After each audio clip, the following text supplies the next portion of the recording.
Ingat, karamah itu artinya keajaiban dunia. Keajaiban dunia itu ada 3. Pertama, mukjizat, dan itu hanya dimiliki para nabi dan rasul. Yang kedua, karamah, dan itu dimiliki para wali-wali Allah dari kalangan para ulama dan orang-orang saleh. Dan yang ketiga, sihir, dan inilah yang dimiliki oleh dukun-dukun, bomo dan yang sejenisnya. Lah, Imam Nawawi mengakui banyaknya karamah yang ada pada Syekh Abdul Qadir Jailani. Bahkan ini pun dikatakan oleh Iz bin Abdissalam, innahu lam tatawa tara karamatu ahadin minal masyayikh illa Syekh Abdul Qadir Jailani, fa inna karamatihi nukilat bitawatur. Tidak ada satupun berita yang masyhur dari para ulama dari karamah-karamah para masyayikh yang lebih masyhur, yang banyak diceritakan manusia melebihi karamahnya Syekh Abdul Qadir Jailani. Itu pengakuan ulama besar Al-Iz bin Abdissalam itu. Bahkan Imam Zahabi memuji luar biasa. Ingat, kalau sudah Imam Zahabi yang bicara, berarti orang ini bukan kaleng-kaleng. Orang ini orang betul. Ya. Kata Imam Zahabi rahimahullahu ta'ala ketika mensifati Syekh Abdul Qadir Jailani, dia mengatakan Asy-Syaikhul Imam Al-Alim Az-Zahid Al-Arif Al-Qudwatu Syekhul Islam Alamul Awliya Muhyiddin Abu Muhammad Abdul Qadir Ibn Abi Saleh Abdullah Al-Jailani rahimahullahu ta'ala. Kata Imam Zahabi, Abdul Qadir Jailani adalah seorang syekh, seorang imam, seorang alim, orangnya paling zuhud, paling cerdas, dan layak diikuti kehidupannya. Dan dia Syekhul Islam, dan dia memiliki alamat wali-wali Allah, Muhyiddin, penghidup agama. Kunyahnya Abu Muhammad Abdul Qadir Al-Jailani rahimahullahu ta'ala. Kemudian juga dikatakan oleh Al-Hafidh Ibnu Hajar Al-Asqalani, kana Syekh Abdul Qadir Jailani mutamassikan biqawanini syari'ati yad'u ilaiha ila akhir qawlihi Ibnu Hajar. Jadi Ibnu Hajar Al-Asqalani sampai mengatakan dia adalah Syekh Abdul Qadir Al-Jailani, orang yang paling berpegang dengan undang-undang syariat. Bahkan dikatakan oleh Al-Imam Ibnu Qudamah Al-Maqdisi, ma'ruf Ibnu Qudamah, dia mengatakan dakhalna bi Baghdad sanata 61 wa 500. Aku masuk ke Baghdad pada tahun 561 Hijriah. Fa idza Syekh Abdul Qadir Jailani biha intahat ilaiha biha ilman wa amalan wa halan wastiftaan. Ternyata semua ilmu orang-orang Baghdad, amalan orang-orang Baghdad, fatwa orang-orang Baghdad kembali kepada Syekh Abdul Qadir Jailani. Lihat pujian yang luar biasa. Bahkan Ibnu Katsir juga memuji beliau dan mengatakan kana fihi tazahhada katsir. Beliau adalah orang yang memiliki sifat zuhud yang banyak. Dan banyak lagi tidak perlu saya bacakan pujian-pujiannya, nanti habis waktunya hanya untuk memuji beliau saja. Taib, kita masuk dalam beberapa kisah yang menakjubkan dari Al-Imam Abdul Qadir Al-Jailani rahimahullahu ta'ala. Syekh Abdul Qadir Jailani adalah orang yang sangat produktif, banyak karyanya. Di antaranya dia mengarang kitab Ighatsatul Arifin wa Ghayatu Minal Wasilin, kemudian Adabus Suluk, kemudian Tuhfatul Muttaqin wa Sabilul Arifin, kemudian juga yang paling dikenal kitabnya adalah Gunyah li Talibi Tariqil Haq. Kemudian juga yang paling dikenal kitabnya adalah Futuhul Ghaibi. Kemudian juga Fathur Rabbani. Fathur Rabbani ma'ruf. Kemudian juga kitabnya At-Tariqu Ilallah. Dan banyak lagi kitab-kitab beliau. Artinya beliau memang produktif, banyak karyanya, luar biasa ya. Lah sebagaimana para ulama yang lainnya, ikhwatu fiddin muliakan Allah Azza wa Jalla, Syekh Abdul Qadir Jailani ini meninggal, ayahnya ketika baru meninggal, baru melahir beberapa bulan setelahnya ayahnya meninggal. Artinya Syekh Abdul Qadir Jailani ini yatim, dan yang mencetak dia menjadi ulama besar itu rupanya ibunya. Sering saya ulang-ulang, banyak para ulama dunia yang mencetak ulama siapa? Ibu-ibunya. Imam Syafi'i dicetak ibunya, Imam Ahmad yang cetak ibunya. Termasuk juga Syekh Abdul Qadir Jailani yang mencetak menjadi ulama besar adalah ibunya, karena dia terlahir yatim. Ibunya adalah wanita yang sangat salihah, dan nasabnya saya katakan tadi sampai kepada Husain ibn Ali, artinya dia seorang Husainiyah, wanita dari ahli bait, keturunan Husain ibn Ali ibn Abi Talib radhiyallahu anhu. Lah Syekh Abdul Qadir Jailani ini lahir di Jailan. Jailan ini kalau sekarang mungkin ada satu daerah di Iran. Di Iran ada tempat namanya Jailan. Maka Syekh Abdul Qadir Jailani dinisbahkan kepada daerah kelahirannya Jailan. Maka disebut Abdul Qadir Jailani, karena dia orang Jailan, dan Jailan itu satu kota kecil yang ada di Iran ketika itu. Dan itu bukan kota para ulama.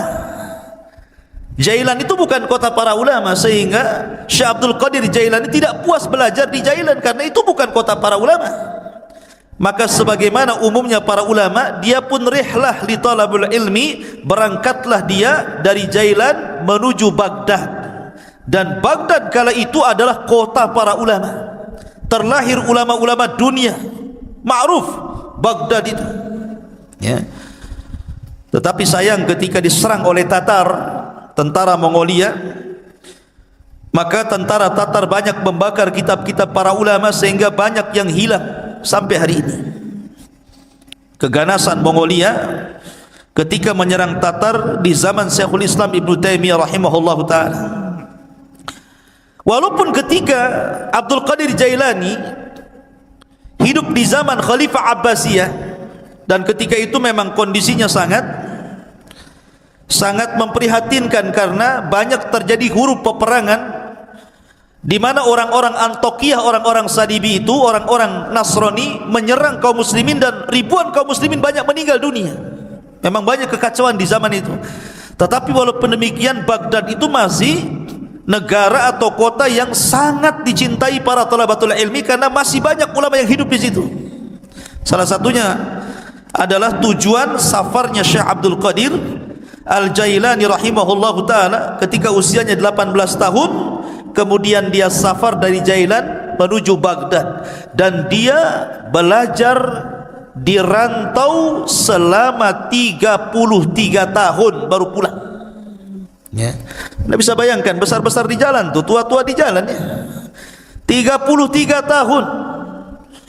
Coba bayangkan, ini pondok Jabal Uhud nih, tiap minggu dijenguk, kadang-kadang minta pulang. Ini Syekh Abdul Qadir Jailani 33 tahun dia enggak dijenguk sama ibunya. Betul-betul setelah dia menguasai seluruh funun ilmu, baru dia pulang menjadi Syekh Baghdad, diakui keilmuannya. Makanya salah satu syarat talabul ilmi kata Imam Syafi'i, tuluz zaman, lamanya waktu. Karena ilmu itu bukan ta'ammul tapi ta'allum. Bukan ta'ammul, bukan dipikirkan tiba-tiba dapat ilmu yang disebut dengan laduni, bukan, tapi dengan cara belajar. Salah satunya diperlukan tuluz zaman, panjangnya waktu. Maka Syekh Abdul Qadir Jailani belajar 33 tahun, menguasai akidah, fikih, usul, mustalah, hadis, macam-macam dikuasai. Makanya kemudian tadi disebutkan oleh Imam Zahabi, bahwa dia adalah Syekhul Islam karena dia bidang semua ilmu syariat. Ma'asyiral muslimin, ada cerita yang menarik. Di sini mulai ceritanya nih. Ketika Syekh Abdul Qadir Jailani hendak berangkat safar dari Jailan menuju Baghdad, ibunya memberikan bekal 40 dirham. Besar 40 dirham, ikhwan. Arba'ina dirhaman itu besar, karena 1 dirham itu 4 gram emas lebih ya, 1 dirham itu. Kalau 1 gramnya itu anggaplah 1 juta, berarti 1 dirham itu 4 juta kali 40, kan begitu ya, kan besar, lumayan kan itu. Ibunya memesankan kepada Syekh Abdul Qadir Jailani, la taqdzib ala ahad, la taqdzib ala ahad, jangan kau berdusta kepada siapapun. Jadi anak yang jujur. Dipegang itu wasiat ibunya itu. Berangkat dia dari Jailan menuju Baghdad. Allah takdirkan ketika dia bersama rombongan dengan orang-orang lain yang menuju Baghdad, tah bersama para pedagang, para pokoknya rombongan gitu ya, bersama yang lainnya, Allah takdirkan di tengah jalan dirampok. Datang para perampok ini, perompak padang pasir ini. Ya, bukan bajak laut, bajak padang pasir. Ya, karena di padang pasir kan itu. Jadi dikepunglah itu orang-orang, termasuk di dalamnya Syekh Abdul Qadir Jailani. Maka semua barang-barang orang itu diambil, namanya rampok. Yang ngerampok lah kan, diambil barangnya. Giliran terakhir kepada Syekh Abdul Qadir Jailani. Kamu punya barang apa? Kata Syekh Abdul Qadir Jailani, indi arba'ina dinar. Ngaku pula nih, saya punya 40 dinar. Dicari, nggak ketemu. Ya. Kamu bilang kamu punya uang 40 dinar. Kata Syekh Abdul Qadir Jailani, iya saya punya 40 dinar. Mana uang itu? Akhirnya dicari-cari ketemu. Ini ketua rampok ini heran. Biasanya kalau orang mau dirampok dan punya uang, pasti tidak akan ngaku tuh. Apalagi Syekh Abdul Qadir Jailani ini menyembunyikan uang itu di tempat yang sangat rapi, susah untuk ditemukan. Tapi jujur dia ingat kata-kata ibunya, jangan dusta. Walaupun yang nanya perampok ngomong saja. Itu maksudnya. Jadi rampok ini mengatakan kepada Syekh Abdul Qadir Jailani, kenapa kamu mengaku kamu punya uang arba'ina dinar, 40 dinar itu?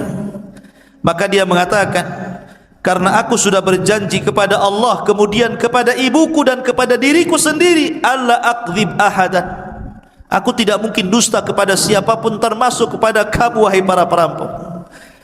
Dari situ tersentuh dari kata-kata Syekh Abdul Qadir Jailani. Maka rampok ini seumur hidup tidak pernah menangis. Ketika itu dia meneteskan air mata karena melihat kejujuran Syekh Abdul Qadir Jailani, dan setelah itu dia bertobat dari rampoknya. Perampok tobat karena melihat kejujuran Syekh Abdul Qadir Jailani. Karamah ikhwan ya. Ma'asyiral muslimin yang dimuliakan Allah Azza wa Jalla. Kemudian ketika dia sampai saja di kota Baghdad, ingat kota Baghdad itu sekali lagi itu ibu kota, kota yang metropolitan bahasa kita, semua serba mahal ya. Sementara bekal Syekh Abdul Qadir Jailani ini hanya bisa dimakan beberapa hari dan bulan, tidak bisa bertahan bertahun-tahun. Makanya disebutkan oleh para ulama bagaimana kesabaran Syekh Abdul Qadir Jailani ketika menuntut ilmu ikhwan. Dijelaskan bahwa gini, jadi disebutkan oleh Al-Hafidh Ibnu Rajab Al-Hambali rahimahullahu ta'ala dalam kitabnya Dailut Tabaqat Al-Hambali. Jadi Syekh Abdul Qadir Jailani ini karena sudah habis bekal sama sekali, nggak ada yang dimakan. Akhirnya kemudian dia pun selalu datang ke sungai. Jadi sungai itu, di tepi sungai itu biasanya orang-orang pasar. Orang-orang pasar itu kalau tidak laku, maka sayuran-sayuran itu dibuang di tepi sungai itu. Jadi Syekh Abdul Qadir Jailani kalau sudah tutup pasar, dia nunggu di situ. Jadi kalau ada sayur yang dibuang, maka dia kutip, dia bersihkan, dia bawa pulang, dia makan. Sampai suatu ketika memang lapar betul. Maka sebagaimana kebiasaannya, karena ingat dia punya izzah, ya kemuliaan, dia tidak mau minta siapapun, tidak mau jadi pengemis maknanya. Lah suatu ketika dia sudah menunggu, rupanya di sungai pun banyak juga orang yang sama seperti dia kelaparannya. Ketika sampai sudah habis sayur yang dibuang itu karena diambil orang. Bertiga hari berturut-turut datang ke situ sudah enggak ada, datang ke situ sudah enggak ada. Akhirnya dia 3 hari tidak makan, hanya minum, lemes, hampir mati. Paksalah kemudian dia duduk di majelis Yasin. Lah ketika dia duduk itulah dia sudah lemas, sudahlah, dah pasrah, matilah kan begitu kelaparan. Rupanya ada anak muda datang dari kejauhan masuk ke masjid bawa roti sama daging panggang. Dimakan di hadapan dia, ditengokin. Setiap dia makan roti, Abdul Qadir Jailani yang melihat dari kejauhan ikut mangap juga. Nama orang lapar, lihat orang makan ikut lapar kan itu kan. Tengok dia makan mangap juga ya. Tengok dia ngunyah juga, padahal nggak ada yang dikunyah. Orang lapar seperti Fata Morgana kan itu dilihatnya. Akhirnya anak muda yang makan ini memperhatikan Syekh Abdul Qadir Jailani ini aneh ya. Didekati akhirnya dan ditanya, kamu ini siapa? Ya. Dan dari mana? Kemudian dia mengatakan, ana Abdul Qadir dari Jailan. Peranjat anak muda ini dan mengatakan, saya juga dari Jailan, sama dengan kamu. Siapa namamu tadi? Abdul Qadir. Siapa nama ayahmu? Si Anu. Siapa nama ibumu? Si Anu. Mana kampungmu ini? Gitu. Langsung gemetar orang ini ya. Dan mengatakan, sesungguhnya ibumu itu menitipkan uang kepadaku untuk dihantar kepadamu dan beberapa roti. Aku sudah putus asa mencarimu, sampai roti yang dititipkan ibumu ku makan juga, tapi aku takut mengambil uangmu, sehingga terpaksa aku makan bangkai karena darurah. Rupanya Allah takdirkan saya ketemu di masjid ini dengan kamu, wahai Abdul Qadir. Ini uang yang dititipkan ibumu kepadaku, ambillah. Tolong ikhlaskan roti yang dititipkan ibumu yang sudah kumakan. Ya. Lihat bagaimana kondisi Syekh Abdul Qadir Jailani. Ini thalabul ilmi namanya ya, kelaparan gitu. Mana ada di Jabal Uhud kelaparan, yang ada dibuang-buang. Enggak habis lauknya masih banyak kan itu. Ya, kenapa? Udah makan nambah lagi di warung. Thalabul ilmi sekarang dipenuhi makanan, bukan dipenuhi ilmu. Di lemarinya bukan kitab, Indomie. Ma'asyiral muslimin yang dimuliakan Allah Azza wa Jalla. Jadi begitulah Syekh Abdul Qadir Jailani rahimahullahu taala, kesabaran dalam menuntut ilmu. Ada kisah yang menarik juga ya kawan. Disebutkan tentang perdebatan Syekh Abdul Qadir Jailani dengan syaitan, dengan iblis. Debat dengan syaitan ya. Dan itu disebutkan oleh Syekhul Islam Ibnu Taimiyah rahimahullahu taala, dan dikatakan oleh Syekh Shalih Al Fauzan hafizahullahu taala, ini menunjukkan bagaimana kecerdasan fikihnya Abdul Qadir Jailani. Sampai Syekh Shalih Al Fauzan hafizahullahu taala mengatakan, ini menunjukkan kecerdasan fikihnya Syekh Abdul Qadir Jailani ketika berbantah dengan syaitan. Bagaimana kisahnya? Dijelaskan suatu ketika beliau mengatakan, saya sedang safar dan ketika itu cuaca sangat panas sekali. Ala harri fi ba'dil asfar, panas sekali. Tiba-tiba ketika panas terik gitu kan, karena matahari memancar luar biasa, tiba-tiba ada awan. Awan itu menaungi kepalaku, menghalangi antara terik matahari dengan kepalaku. Dari situlah tiba-tiba dari awan hitam yang menaungi diriku, kata Syekh Abdul Qadir Jailani, nada munadin, tiba-tiba ada yang menyeru dari langit sana, ada yang menyeru dan mengatakan, ya Abdul Qadir, ana rabbuk. Wahai Abdul Qadir Jailani, saya adalah Rabbmu. Maka Syekh Abdul Qadir Jailani rafa'a ra'sah, melihat ke langit dan mengatakan, antallah la ilaha illahu, apakah engkau adalah Allah yang tidak ada sembahan berhak disembah kecuali Dia? Maka kemudian suara itu ada lagi di langit dan mengatakan, ana rabbuk, saya Tuhanmu, ana rabbuk, saya Tuhanmu. Syekh Abdul Qadir Jailani mendengarkan sampai akhirnya, setelah dia mengatakan ana rabbuk wa qad ahlaltu laka ma haramtu alaika ya Abdul Qadir, saya Tuhan wahai Abdul Qadir, aku telah halalkan yang sebelumnya kuharamkan kepadamu. Maknanya semua manusia haram melakukan ini, kau halal. Semua manusia haram memakan khamar, kau halal. Semua haram berzinah, kau halal. Pokoknya seperti itu. Tiba-tiba Syekh Abdul Qadir Jailani mendengar kata-kata, aku sudah menghalalkan kepadamu yang diharamkan aku kepada selainmu. Maka dia mengatakan, kadzabta ya aduwallah, kadzabta ya aduwallah, dusta engkau wahai musuh Allah, bal anta syaitan, engkau bukan Tuhan, engkau adalah syaitan. Fatamazzaqat tilkas sahab, tiba-tiba awan hitam itu langsung berpecah, menyebar, ya. Lah dari situlah tiba-tiba kemudian muncul lagi suara dan mengatakan, ya Abdul Qadir, najauta minni bifiqhika fi dini, wahai Abdul Qadir, engkau sudah selamat, ya. Najauta minni, engkau selamat dariku dengan kecerdasan fikihmu dalam agamamu.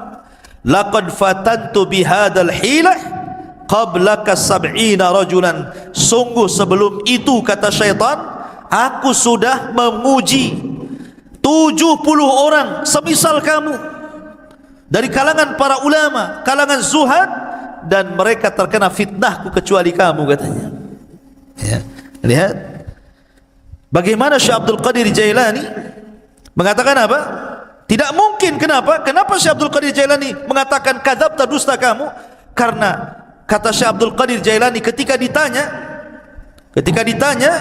maka dia mengatakan, araftu annahu syaitan. Kenapa aku tahu dia syaitan?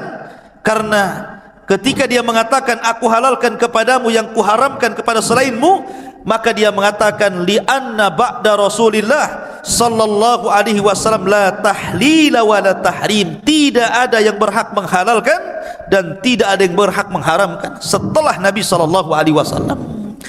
Bagaimana mungkin kalau kemudian dalam dunia tarekat, ya, di mana orang itu kalau sudah tingkatan makrifat sampai meyakini adanya hululiyah, manunggale Gusti, itu ya, bahwa Allah itu betul-betul menyatu dengan badan, tiba-tiba kemudian seseorang boleh tidak melaksanakan sholat, boleh meninggalkan zakat, boleh meninggalkan puasa, boleh tidak haji, karena alasannya Tuhan sudah menyatu, ana anta anta ana, bahasanya saya kamu, kamu saya, katanya. Bingung dia, mana saya, mana Tuhan, karena menyatu masalahnya, ya. Makanya terkadang makin makrifat itu bukan makin baik, makin bejat, kan begitu. Karena dia meninggalkan sholat, dia meninggalkan apapun. Ketika ditanya, kenapa anda tidak sholat? Siapa bilang saya tidak sholat? Bukankah Allah yang mengatakan, inna sholata li dzikri, sholat itu untuk mengingat diriku. Jadi kalau aku sudah ingat Allah, aku sudah sholat, katanya, kan? Karena sholat itu untuk mengingat diriku.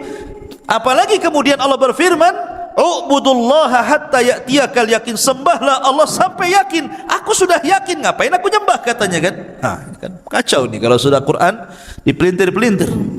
Padahal yang dimaksud sembahlah Allah sampai yakin, maksudnya sampai ajal. Yakin di sini maknanya ajal, kata Imam Ibnu Katsir rahimahullahu taala dan ahli tafsir yang lainnya. Sembah Allah sampai mati, bukan sampai yakin. Artinya kalau sudah yakin tak perlu sembah, gitu ya. Nah, itu kebelinger tuh.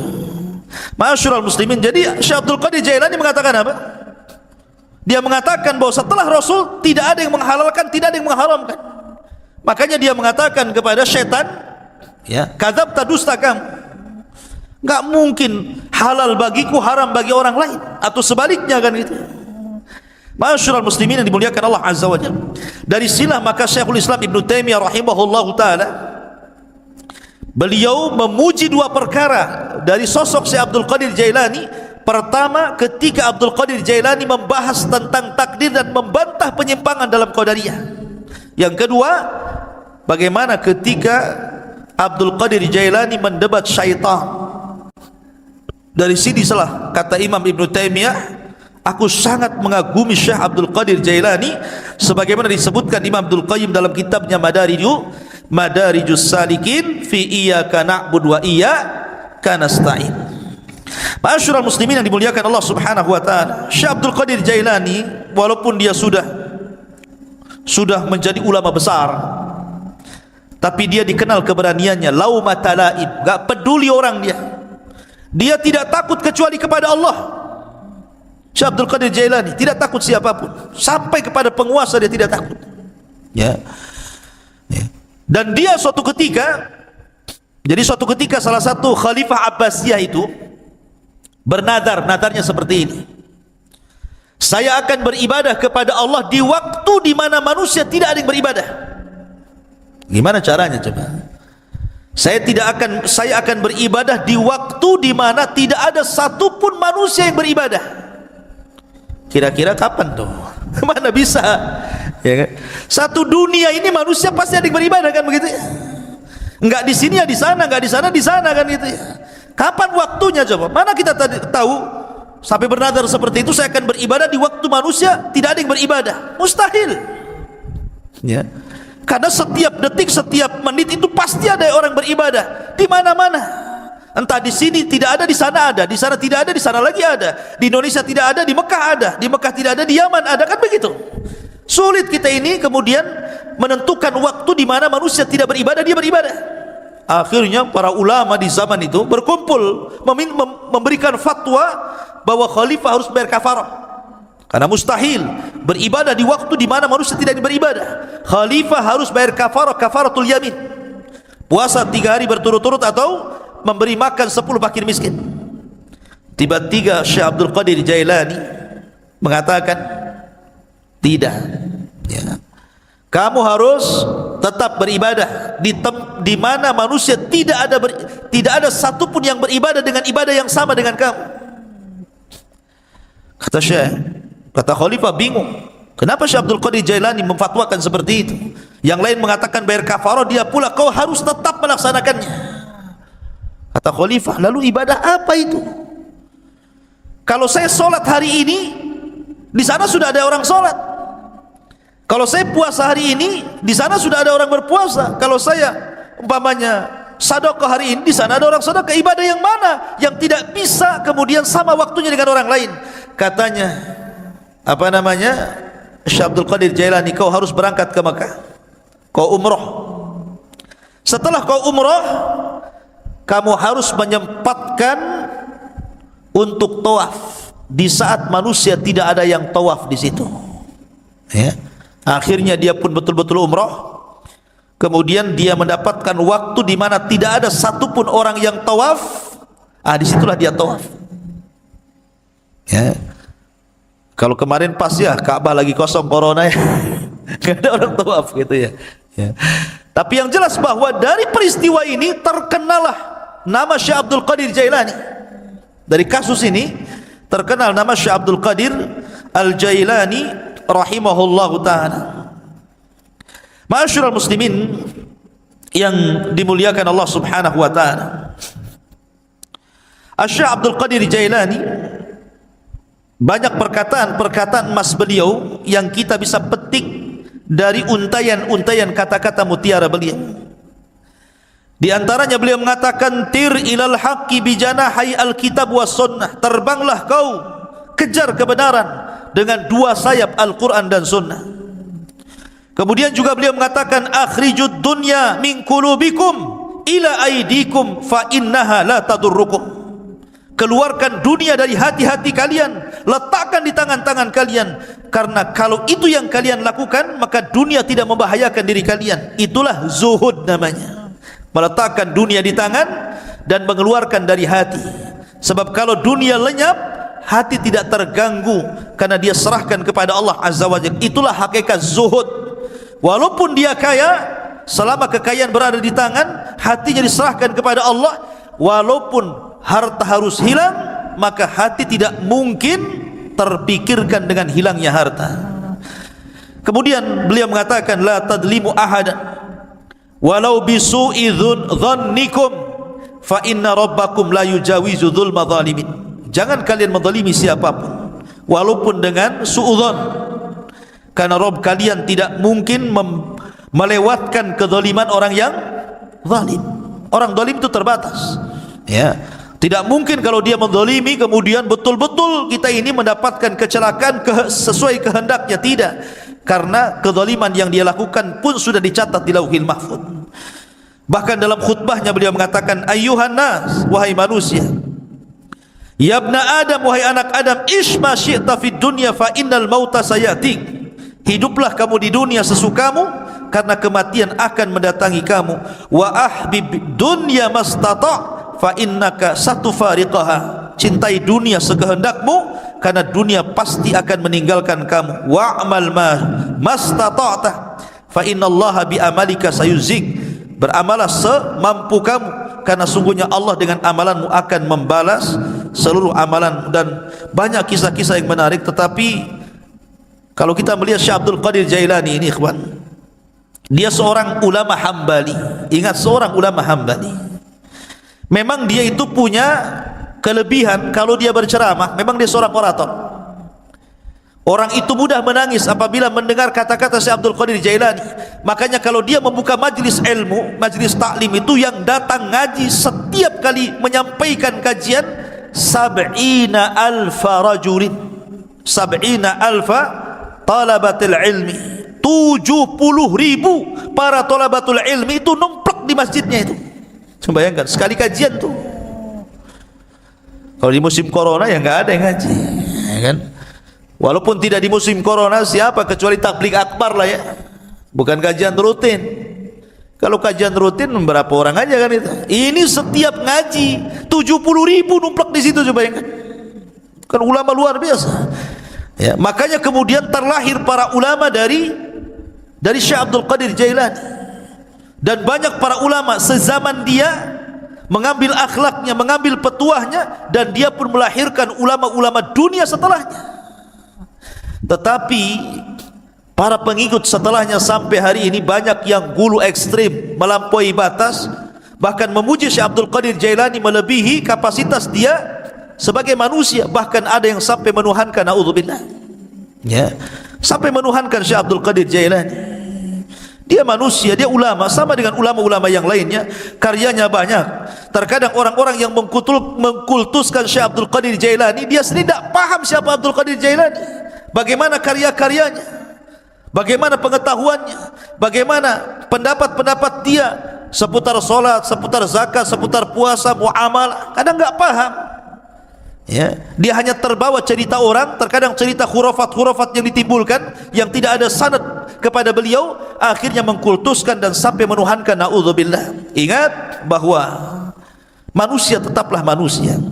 Kita hargai dia seorang ulama besar, ulama hadis, ulama tafsir, ulama fikih, sama dengan ulama-ulama yang lainnya, ya. Dan kita mendoakan rahimahullah, semoga Allah merahmati Syekh Abdul Qadir Al-Jailani. Apalagi nasab beliau memang dua-duanya keturunan Hasan dan Husain, dari jalur bapaknya Hasan dan dari jalur ibunya adalah Husain. Dan kita tidak menafikan banyaknya karamah dari Syekh Abdul Qadir Jailani.